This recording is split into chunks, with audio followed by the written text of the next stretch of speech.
Rasulullah Shallallahu Alaihi Wasallam sudah memberitahukan di dalam sebuah hadis, Innallaha idza an'ama ni'matan 'ala 'abdin ahabba an yazhara atharuha 'alaihi. Sesungguhnya apabila Allah memberikan sebuah kenikmatan kepada seorang hamba, maka Allah ini senang sekali jika sang hamba memperlihatkan pengaruh dari nikmat yang telah diterimanya itu sehingga tampak pada dirinya. Ayo baca kitab. Oi.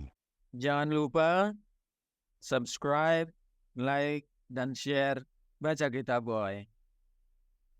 Assalamualaikum warahmatullahi wabarakatuh. Bismillahirrahmanirrahim. Kita melanjutkan kembali pembacaan kitab tafsir Ibnu Katsir, dan kini kita sampai kepada pembahasan untuk ayat 37 sampai 39 surah An-Nisa. Baik, mari kita mulai. A'udzu billahi minasyaitonir rajim. Alladzina yabkhaluna wa ya'muruna an-nasa bil bukhli wa yaktumuna ma atahumullahu min fadli. Dan orang-orang yang kikir serta menyuruh orang lain untuk berbuat kikir juga dan menyembunyikan karunia yang telah diberikan oleh Allah kepadanya. Wa a'tadna lil kafirina 'adzaban muhina. Dan kami telah menyediakan untuk orang-orang kafir itu azab yang sangat menghinakan. Walladzina yunfiquna amwalahum ria'an nas. Dan juga orang-orang yang menginfakkan hartanya karena ria, ingin dilihat dan ingin dipuji oleh orang lain. Wala yu'minuna billahi wala bil yaumil akhir. Dan orang-orang yang tidak beriman kepada Allah dan hari kemudian. Wa may yakuni syaitanu lahu qarinan fasa'a qarina. Dan barang siapa menjadikan syaitan sebagai temannya, maka ketahuilah bahwa syaitan itu adalah teman yang sangat jahat. Wa madza 'alaihim law amanu billahi wal yaumil akhir wa anfaqu mimma razaqahumullah. Dan apa keberatan bagi mereka jika mereka beriman kepada Allah dan hari kemudian dan menginfakkan sebagian dari rezeki yang telah Allah berikan kepadanya. Wa kana Allahu bihim alima. Dan Allah Maha mengetahui keadaan mereka. Quran surah An-Nisa ayat 37 sampai 39. Berkenaan dengan tafsir ayat-ayat yang mulia ini, Al-Hafiz Ibnu Katsir menjelaskannya sebagai berikut. Di dalam firman-Nya ini, Allah Subhanahu wa taala mencela orang-orang yang kikir terhadap harta benda mereka sehingga mereka tidak mau menginfakkannya pada jalan-jalan yang telah Allah Ta'ala perintahkan.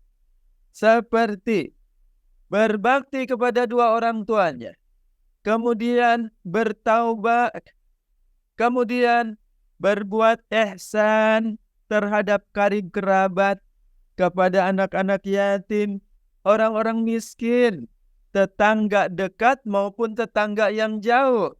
Juga mereka tidak mau menggunakan hartanya untuk berbuat baik kepada teman sejawatnya. kepada Ibnu Sabil dan juga hamba sahaya yang dikuasainya. Mereka diperintahkan untuk berbuat baik dengan hartanya itu kepada jalan-jalan yang Allah perintahkan. Akan tetapi mereka tidak mau menunaikan hak Allah pada hal-hal tersebut. Bahkan mereka menyuruh orang-orang yang lain untuk berbuat kikir juga seperti mereka. Padahal Rasulullah Shallallahu Alaihi Wasallam pun telah bersabda, wa ayyudain adwa minal bukhl. Penyakit apakah yang lebih berbahaya daripada kekikiran? Beliau Shallallahu Alaihi Wasallam juga bersabda, wa iyyakum wasyuha fa innahu ahlaka man kana qablakum amarahum bil qati'ati faqata'u wa amarahum bil fujuri fafajaru. Waspadalah kalian terhadap sifat kikir. Sesungguhnya kekikiran itu telah membinasakan orang-orang terdahulu sebelum kalian. Kekikiran itu memerintahkan kepada mereka untuk memutuskan tali silaturahmi. Lalu mereka pun memutuskannya. Dan sifat kikir itu juga memerintahkan kepada mereka untuk berbuat jahat. Kemudian mereka pun melakukan kejahatan seperti yang diperintahkan oleh kekikiran yang ada di dalam dirinya. Kemudian Allah juga berfirman, wa yaktumuna ma atahumullahu min fadlih, dan mereka menyembunyikan karunia Allah yang telah diberikannya kepada mereka. Maksud dari firman ini adalah orang-orang kikir itu adalah orang yang mengingkari begitu banyak kenikmatan yang telah diberikan Allah Ta'ala kepada dirinya.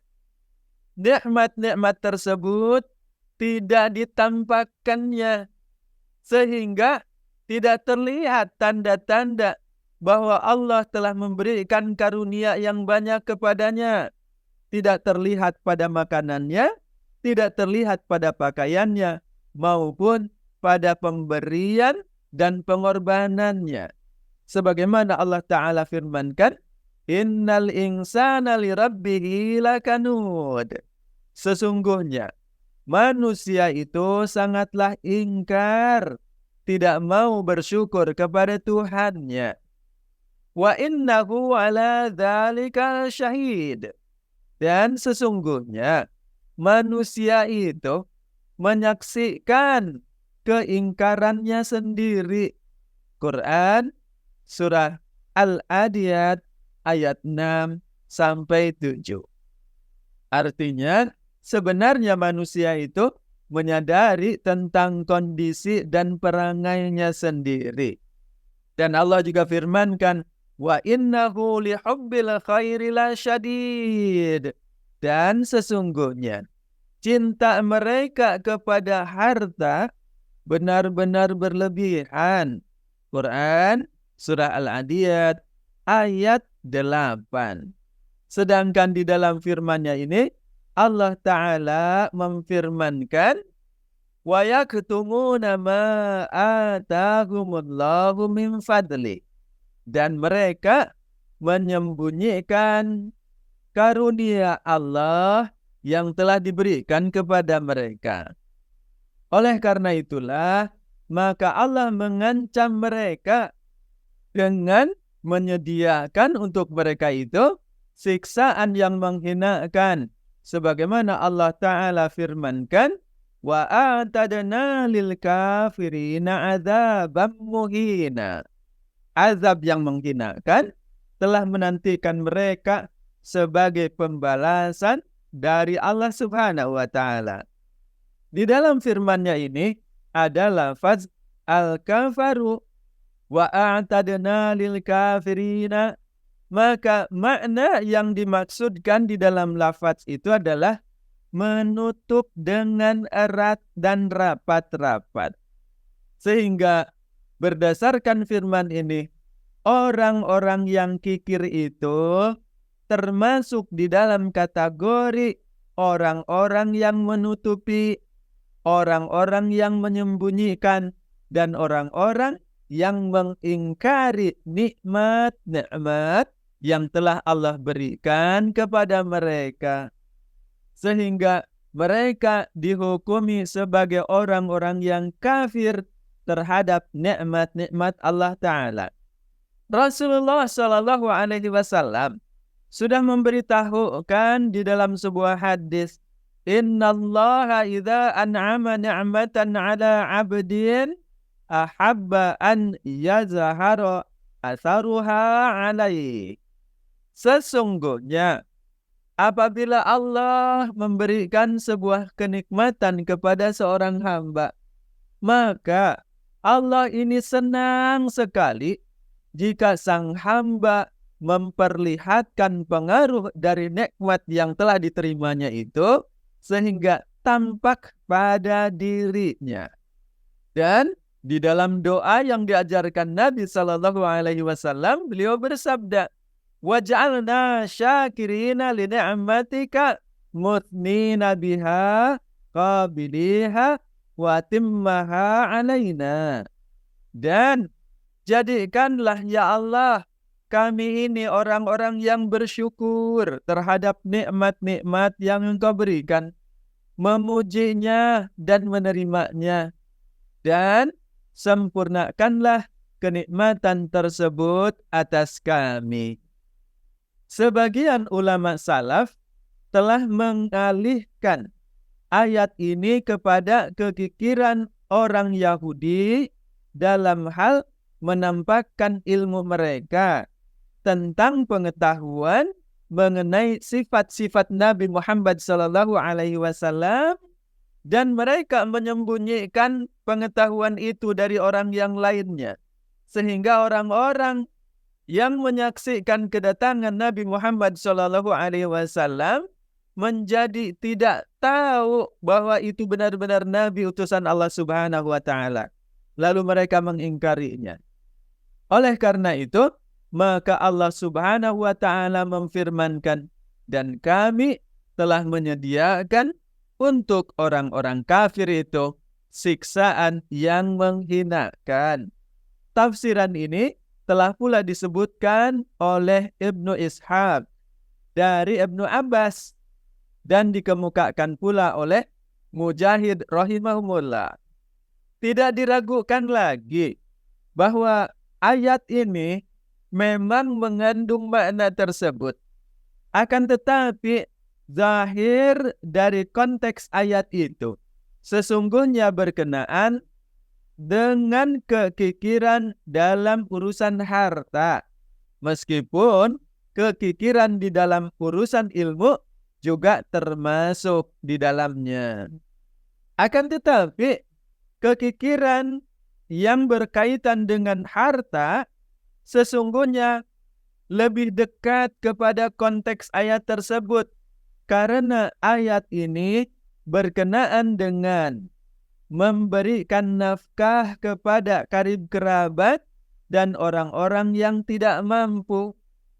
Begitu pula dengan ayat yang datang setelahnya, yaitu firman Allah Ta'ala, وَالَّذِينَ يُنْفِقُونَ أَمْوَالَهُمْ رِئَاءَ النَّاسِ, dan orang-orang yang menafkahkan harta-harta mereka karena riya di hadapan manusia, karena mereka ingin dipuji sebagai orang dermawan.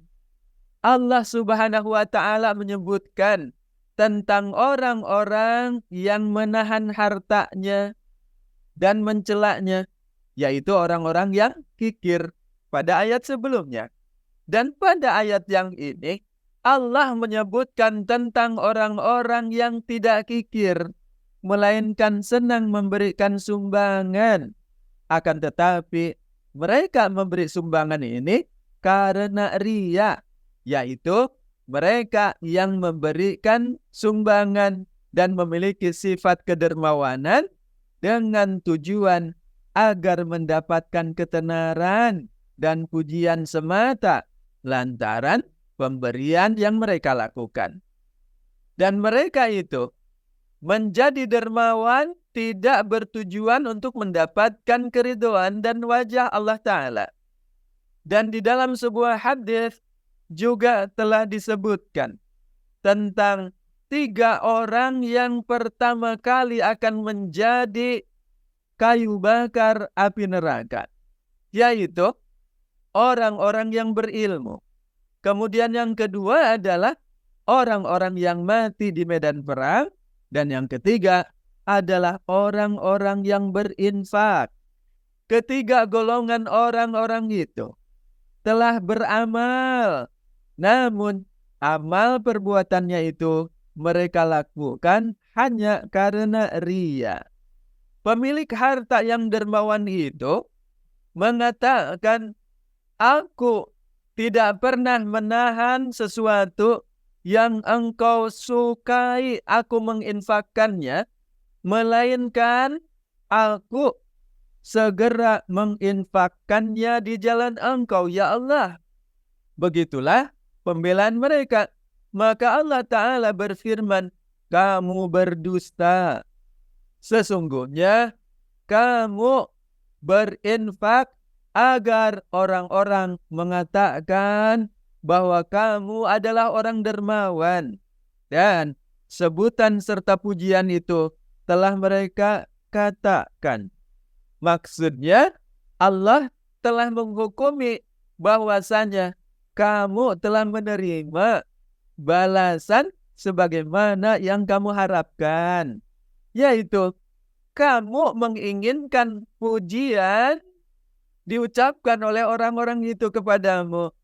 Dan pujian yang kamu inginkan itu telah kamu dapatkan. Dan itu adalah balasan yang setimpal atas perbuatanmu itu.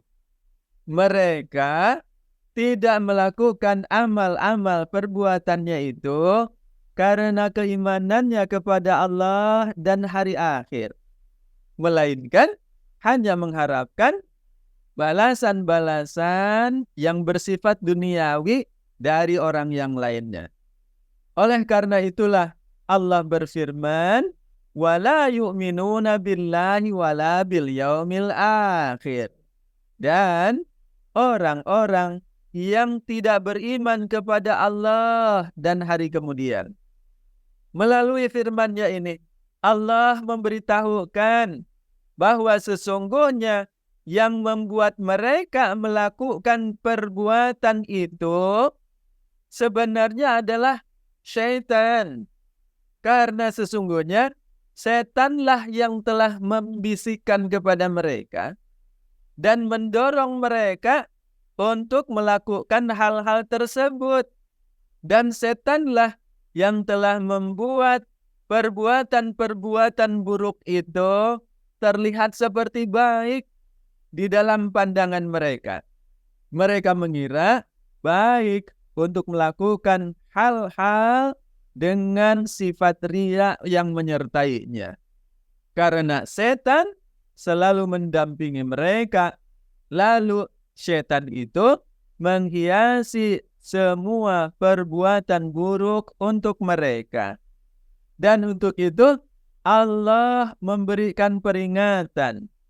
Wa may yakuni syaitanu lahu qarinan, dan barang siapa yang menjadikan syaitan sebagai teman dekatnya, fasa'a qarina, maka ketahuilah bahwasanya syaitan itu adalah teman yang seburuk-buruknya. Seperti itulah Allah memberikan peringatan pada ayat ke-37. Kemudian Allah Ta'ala melanjutkan firman-Nya. Wa madza 'alaihim law amanu billahi wal yaumil akhir wa anfaqu mimma razaqahumullah. Dan Apa yang menjadi keberatan bagi mereka kalau mereka beriman kepada Allah dan beriman pula pada hari kemudian dan menginfakkan sebagian dari rezeki yang telah Allah berikan kepada mereka. Firman ini mengandung gugatan dari Allah Ta'ala yang mempertanyakan apa sesungguhnya yang membuat mereka merasa berat seandainya mereka itu meniti dan menempuh jalan terpuji yang diridhoi Allah. Allah mempertanyakan apa yang memberatkan mereka sehingga mereka tidak berpaling dari sifat ria yang mengharapkan pujian dari sesama manusia menuju kepada keikhlasan tindakannya karena Allah Ta'ala. Dan apa pula yang membuat mereka keberatan untuk menempuh jalan keimanan kepada Allah Ta'ala sehingga mereka bisa mengharapkan kehidupan negeri akhirat sebagaimana yang Dia janjikan bagi setiap orang yang berbuat kebaikan lillahi ta'ala. Kemudian Allah melanjutkan firman-Nya, wa kana Allahu bihim alima. Dan Allah adalah Maha mengetahui keadaan mereka. Maksudnya Allah Ta'ala Maha mengetahui tentang niat-niat yang ada di dalam hati mereka, yang baik ataupun yang buruk. Dan Allah Maha mengetahui pula tentang orang-orang yang layak mendapatkan petunjuk darinya, sehingga Dia memberikan petunjuk dan memberinya pula ilham untuk mengerjakan kebaikan-kebaikan sesuai dengan petunjuk menuju keridhaan Allah itu. Dan Allah juga lah yang menggerakkan mereka agar mampu mengerjakan amal saleh yang karenanya Dia pun meridhoinya. Dan Allah Maha mengetahui juga tentang niat-niat yang buruk di dalam hati orang-orang yang ingkar kepadanya. Sehingga Allah mengetahui pula orang-orang yang pantas mendapatkan kehinaan dan keterusiran dari kasih sayang Allah yang maha besar. Barang siapa yang terusir dari pintu rahmat Allah, maka dia benar-benar telah sengsara dan merugi baik di dunia maupun di akhirat. Semoga Allah Ta'ala melindungi kita dari keadaan seperti itu. Demikianlah tafsir Ibnu Katsir untuk ayat 37 sampai 39 surah An-Nisa. Wallahu a'lam bissawab. Insyaallah pada kesempatan yang akan datang kita akan melanjutkan kembali pembacaan kitab tafsir Ibnu Katsir untuk ayat 40 sampai 42. Assalamualaikum warahmatullahi wabarakatuh. Ayo baca kitab. Oi. Jangan lupa subscribe, like, dan share Baca Kitab Boy.